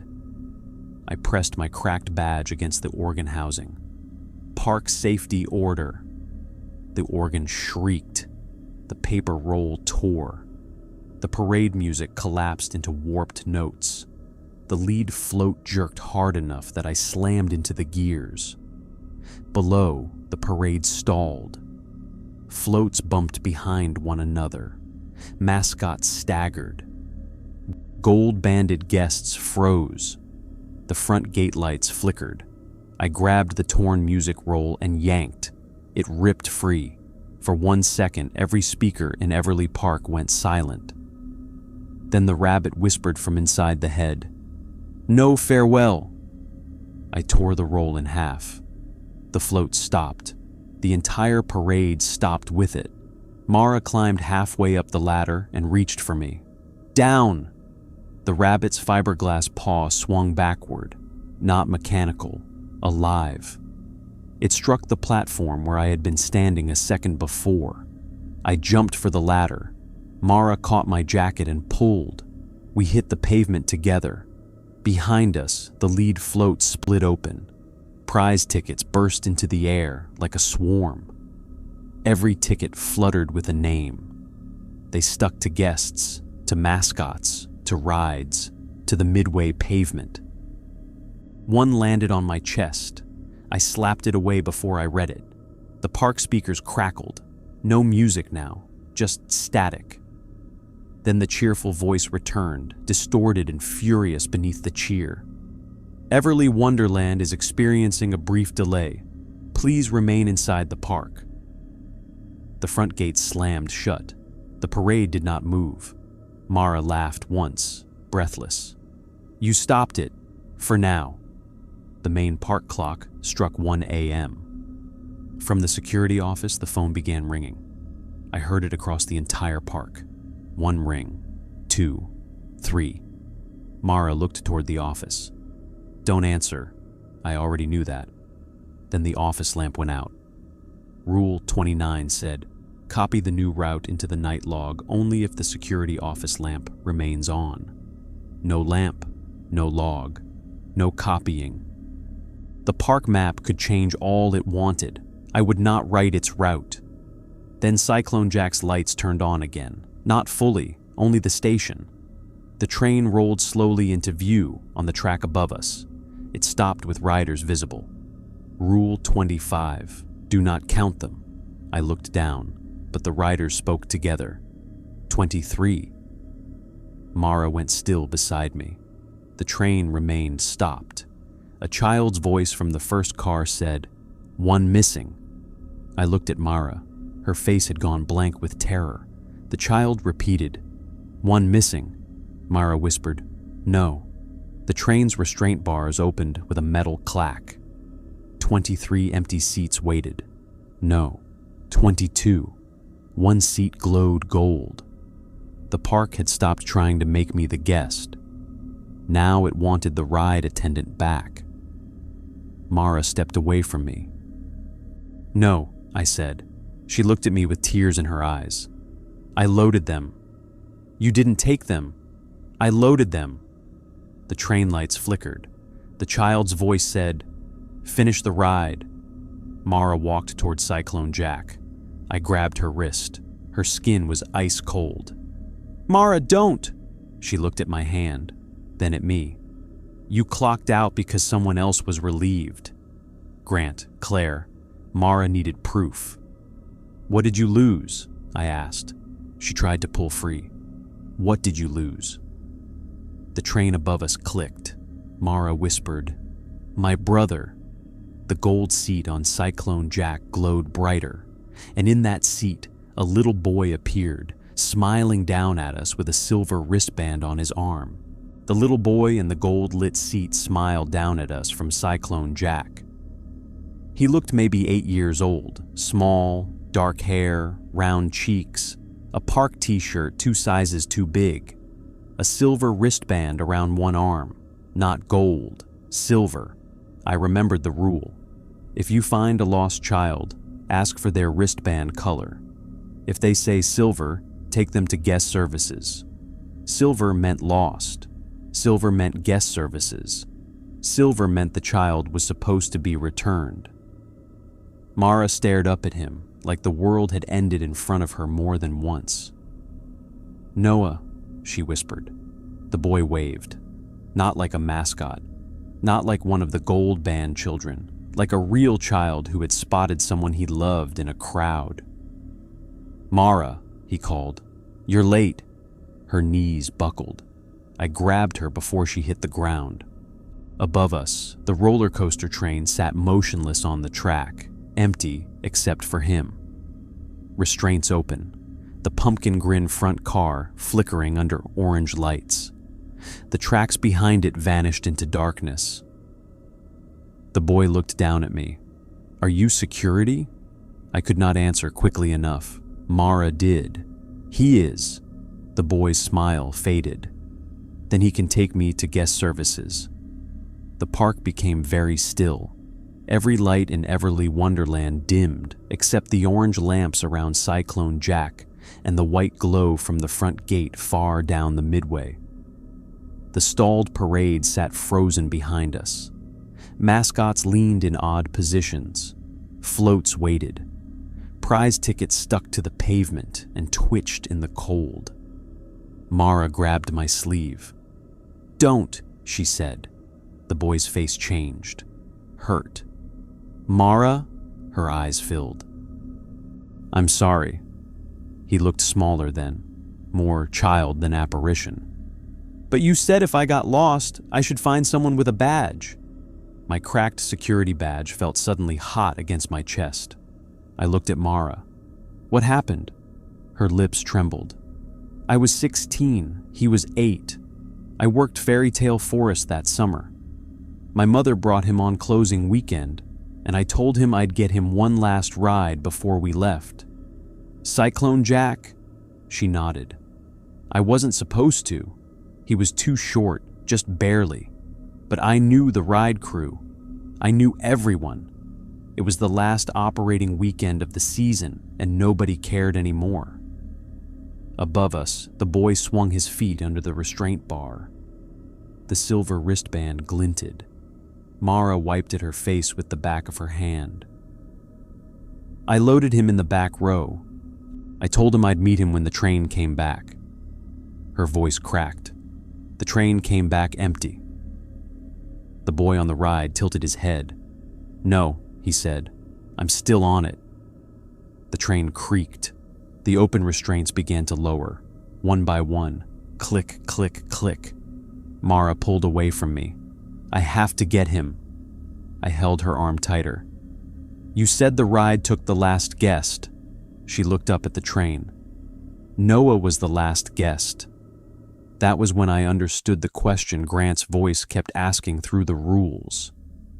Which ride took the last guest? Cyclone Jack. But the ride had not taken one guest. It had taken 23. Noah was simply the last one still being used as bait. The restraint bar above the boy's lap lowered halfway. He looked down, worried now. Mara? The lift chain behind the train began to clack, slowly, pulling nothing, preparing anyway. Mara screamed, "Stop it!" The train jerked forward an inch. I looked at the nearby control booth. It was locked, lights dead except for one small panel glowing red. The rule came back to me. If a ride begins operating, do not approach until it completes a full cycle. But if it completed a full cycle with Noah on it, maybe he would vanish again. Maybe Mara would climb in. Maybe I would. The park loved rules with no clean answer. The boy's restraint locked. Click. He began to cry. Mara tore free and ran toward the coaster stairs. I ran after her. "Mara, wait!" She didn't. She climbed the metal stairs to the loading platform 2 at a time. The Cyclone Jack station smelled like old grease, hot dust, and leaves burning somewhere I couldn't see. The train sat just beyond the platform, close enough to touch, but the gate between the platform and track was locked. Noah sat in the rear car, not the front. The train looked longer up close, too long. I did not count the seats. I did not count anything. Mara grabbed the gate and shook it. "Noah!" He reached for her through the air. The distance between them was wrong. Only a few feet, but he might as well have been across a river. "Mara, I want to get off." I know, I'm here." The control panel beside the gate flickered. A small speaker crackled. Grant Keene's voice said, "Ride attendant must complete loading." Mara froze. The panel displayed, "Load check, incomplete. One rider, unverified attendant required." "No," I said. Mara whispered. "It wants me to check his restraint. If you cross that gate, it has you. I can reach him." "That's the point." Noah cried harder. "Mara, please." Her hand moved toward the gate latch. I grabbed the cracked badge off my shirt and shoved it against the control panel. "Park safety override." The panel sparked. For 1 second, the red light turned yellow. Then Grant's voice came back, colder. "Security is clocked out." The badge cracked further. I looked down at it. Temporary security had become former security. The park had accepted my clock out and now wanted me useless. Mara looked at me. "You can leave." "No, you can." "That doesn't mean I will." The speaker crackled. Grant said, "Ride attendant required." Mara straightened. She looked suddenly calm. I hated that. "Mara." "I loaded him," she said. "I can unload him." The gate clicked. Unlocked. I slammed my shoulder into it before she could open it and held it shut. "You said silver bands go to guest services." She blinked. "What?" "Lost child. Silver wristband. Guest services." She stared at Noah, then at me. The control panel flickered. Grant's voice sharpened. "That building burned."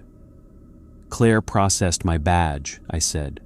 "She can process him." Mara's face shifted, a fragile, impossible hope cutting through terror. Noah sniffed. "Who's Claire?" The train jerked another inch. The lift chain clacked faster. The red panel displayed, "Dispatching in 60." The gate lock buzzed. Mara pressed her hand against it, but did not open it. "How do we get him to guest services if he's on the ride?" I looked at Noah, then at his silver wristband. "You have to claim him as lost before the ride claims him as loaded." Mara swallowed. "I don't know how." I remembered Claire's counter. Lost and found. Claimant. Item lost. Location lost. Date lost. Not item. Child. Lost child. "Mara," I said, "what are you claiming?" She looked at me like she did not understand. The countdown continued. I repeated, louder, "What are you claiming?" Her eyes snapped to Noah. "My brother." The panel sparked. Grant's voice roared through the station. "Invalid." I stepped closer to the platform microphone. There was an old announcement mic attached to the panel, its cord wrapped in tape. I grabbed it and pressed the cracked button. The speakers screamed feedback across the coaster station. Then my voice echoed through Cyclone Jack. "Park safety lost child report. Silver wristband. Child claimant identified." The countdown stopped at 47. Mara stared at me. Noah stopped crying. The park seemed to listen. I kept going. Lost child located on Cyclone Jack. Child is not a rider. Child is lost property of guest services, pending return. The lights flickered so violently that the whole station strobed orange and black. Grant screamed, "No!" Mara understood. She grabbed the microphone from me. Her hand shook, but her voice was clear. Claimant, Mara Voss. Lost person, Noah Voss. Location lost. Cyclone Jack loading platform. Date lost. August 17th, 1997. The coaster station changed. For 1 second, it was not ruined. The wood was newly painted. The lights were bright. Summer air blew through the open sides. Teenagers laughed in line. A younger Mara stood at the gate wearing the same blue attendant uniform, ponytail bouncing, rolling her eyes at a little boy who begged for one more ride. Then the lights flickered. The station was rotten again. Noah's silver wristband glowed. The gate opened. Not the ride gate. A door behind us. A door that had not been there before. A burned door with a guest services sign hanging crooked from one nail. From beyond it came furnace light. Claire's voice called, "Bring him." The restraint around Noah lifted. He climbed out of the coaster car. The moment his feet touched the platform, the train screamed. Not the riders. The train. Metal, wood, and something hungry all shrieking at once. The track beneath it twisted.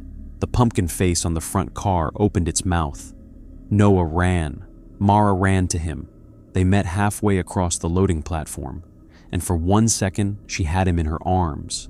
Not memory, not bait. A child. Solid enough that his face pressed into her shoulder.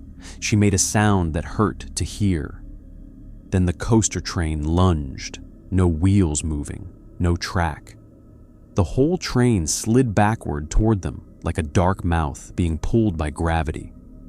I grabbed Mara's collar and Noah's shirt and dragged them toward the burned guest services door. The platform stretched. The door moved away. Everly Park did not like losing guests. Noah screamed. Mara held him so tightly I thought she might break him.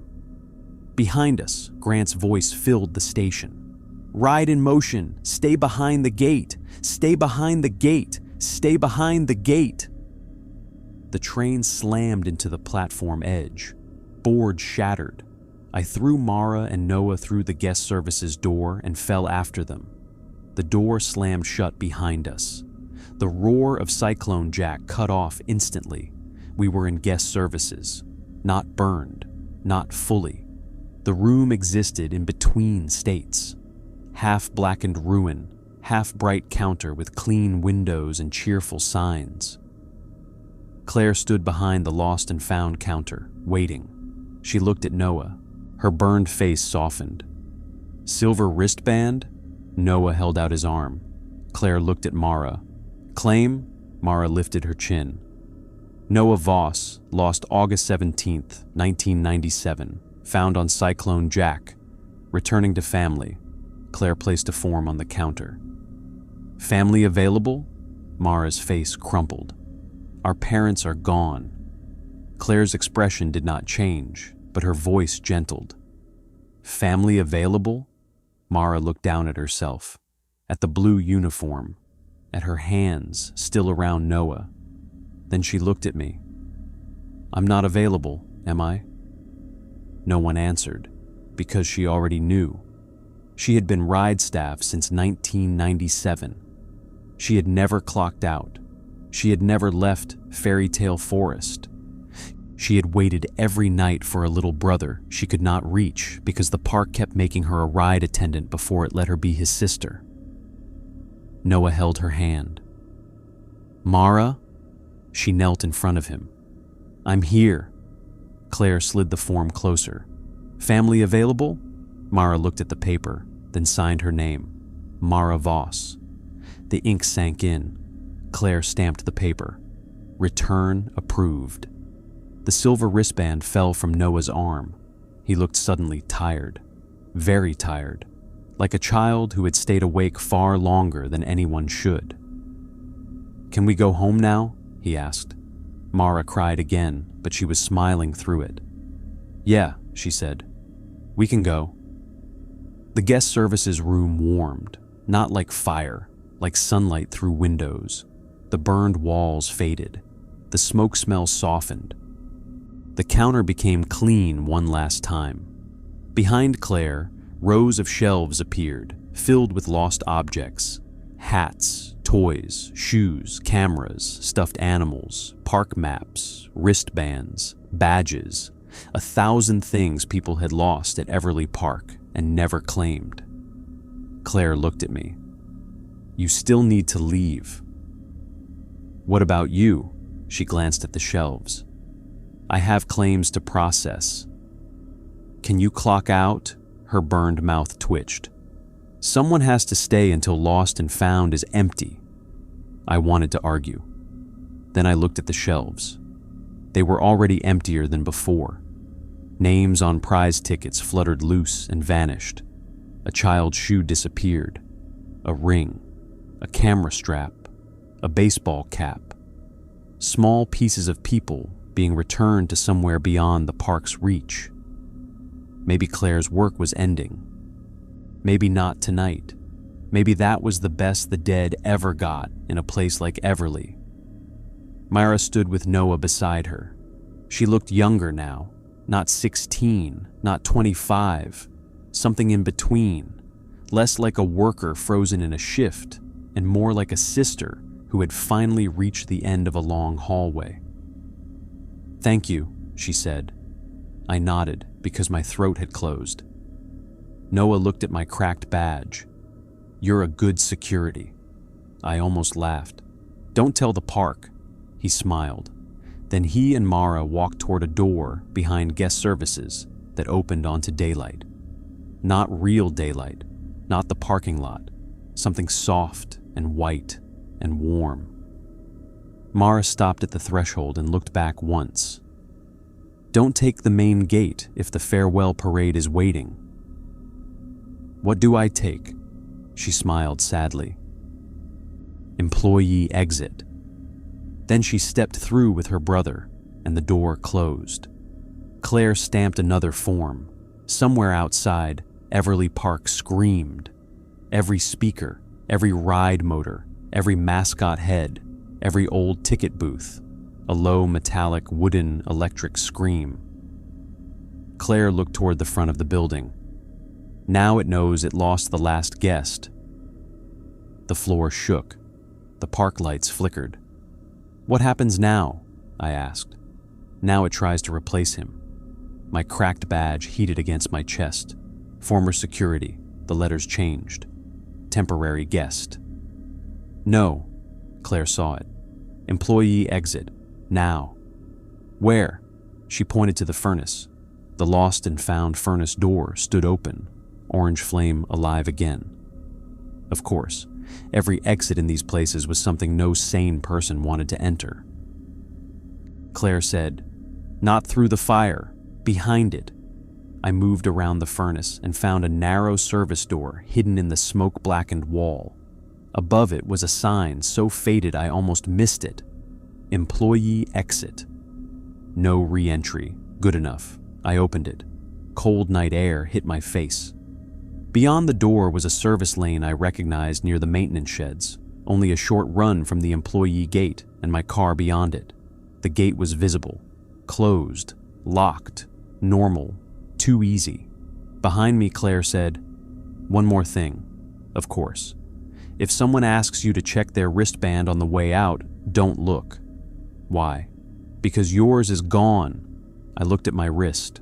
A pale ring remained where the gold band had been. No medal, no stamp, no guest. The badge on my chest still said, "Temporary guest," though. "Badge?" I asked. Claire looked at it. "Burn it when you cross the gate." "I thought I clocked out."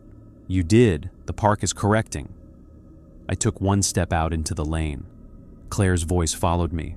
"Run like staff, not guests." That made no sense. Then the parade music started behind me. I ran. Staff run differently in a theme park. I didn't know how I knew that until my body did it. Not down the middle of the guest path.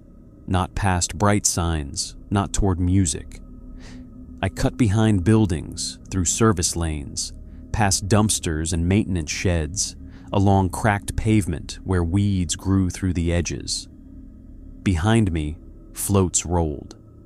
Not on the midway now, on service roads. The parade had learned staff routes. Drums pounded. Mascots shouted. Guest voices laughed. A speaker cried, "Final boarding! Final boarding!" I reached the employee gate. The padlock hung locked. I dug for the key. Gone, of course. On the other side of the gate, my car sat in the lot. So close I could see the dent in the rear bumper. The parade turned onto the service lane. Everly Rabbit led it on foot now, no float, one eye glowing, prize tickets spilling from its seams. Behind it came the birthday cake float, dragging the torn organ. Behind that, the carousel horse that had stepped off its pole. Behind that, guests with gold wristbands walking hand in hand. And behind them, Cyclone Jack's train rolled across pavement without track. Empty. Waiting. I grabbed the padlock and yanked. Nothing. A voice behind me called, "Security!" I did not turn. Another voice said, "Guest!" The padlock warmed. No, I pressed my cracked badge against it. "Employee exit," I said. The lock clicked once, not open. A small speaker on the gate box crackled. "Department?" I almost sobbed. "Park safety." "Name?" "No, no names." I held up the badge. The badge now read, "Temporary guest." The gate speaker buzzed. "Invalid." The parade came closer. 30 yards, 25. The rabbit waved. I turned the badge over. On the back, beneath scratches and dirt, was the time clock stamp. Clock out, 12:52 a.m. I pressed the back of the badge to the gate box. Shift completed. The lock clicked again. Proof insufficient. The parade music swelled. 20 yards. The carousel horse clopped closer. The Cyclone Jack train opened its restraint bars. I remembered Grant's time card. Mara's claim form. Claire's words. Lost and found. What had I lost? What could I claim? Not my badge now. The park had rewritten it. Not my name. I had never given it. My role. The thing it had stolen first. Security. I took the badge in both hands and snapped it fully in half. Plastic cracked. The front half fell to the ground with temporary guest on it. The back half remained in my palm. Clock out. 12:52 a.m. The gate speaker hissed. "Badge damaged," I said. "Badge surrendered." The lock opened. I threw the gate wide and slipped through. The parade stopped at the threshold. Not because it wanted to, because it could not cross. Everly Rabbit stood on the other side of the open gate. One huge padded foot, raised, but unable to step down. It lowered its hand and tilted its giant head. The costume zipper opened. Prize tickets spilled out onto the pavement inside the park, each one fluttering with names I refused to read. The rabbit spoke in my voice. "Come back for your final check." I stepped backward into the parking lot. "No." The park speakers crackled, Grant's voice. "You abandoned post," Claire's voice, softer, from somewhere behind the rides. "Clocked out," Mara's voice, far away and free. "Employee exit." The padlock snapped shut by itself. The gate closed. The parade lights went out. One by one, Everly Park shut down. Games Row, Food Court, Ferris Wheel, Fairy Tale Forest, Carousel, Cyclone Jack. The last light to go was the single good eye of Everly Rabbit. Then darkness. Real darkness.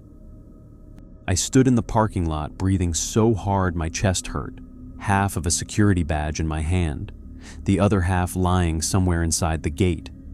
I did not go back for it. I got in my car. The radio turned on by itself, static. Then a cheerful recorded voice whispered, "Thank you for visiting Everly Wonderland." I ripped the radio fuse out with shaking fingers before starting the engine. The gate stayed shut as I drove away. I made it 3 miles before I pulled over and threw up on the side of the road. At 3:08 a.m., Grant Keene called my phone. The screen showed his name, though I had never saved his number. I let it ring. It rang until sunrise. At 6:22 a.m., it stopped. That was when the sheriff found me. I had not driven home. I had parked outside a gas station in town and sat there with the heater blasting, staring at the road, waiting for something I could not name to follow. Sheriff Dale Haskins knew where I had been before I said it. He looked at my torn uniform, my scratched hands, the pale ring around my wrist, and the half badge on my passenger seat. Then he said, "Everly?" I nodded. He sighed like a man hearing bad weather had arrived early. He took me to the station.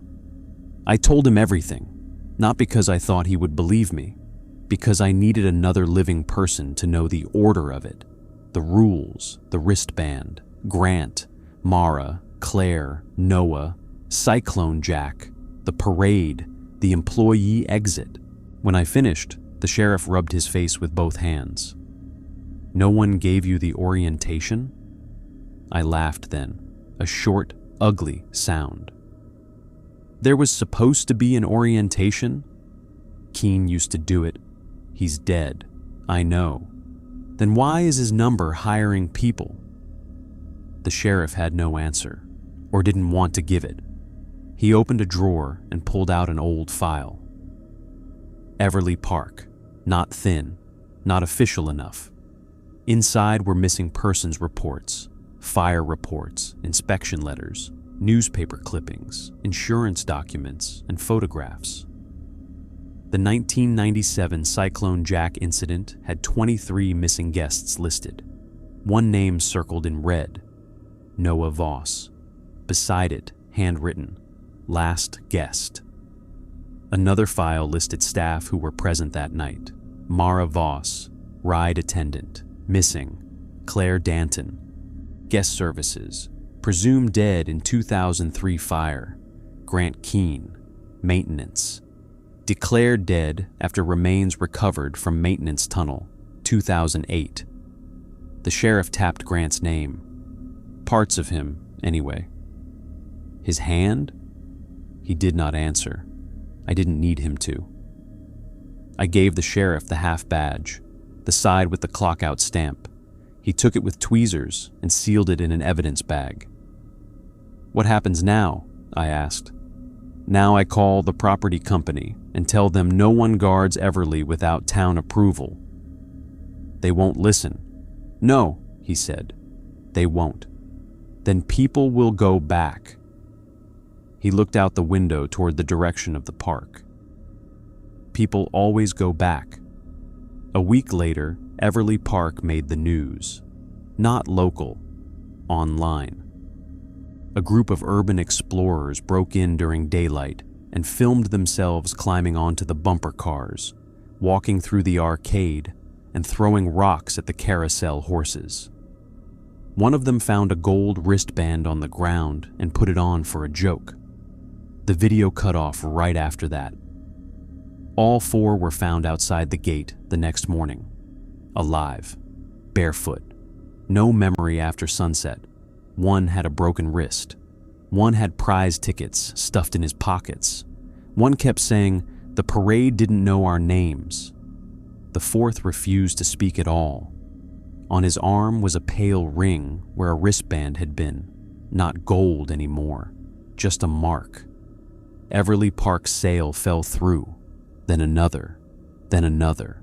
Developers claimed environmental issues, tidal problems, structural risks, zoning delays.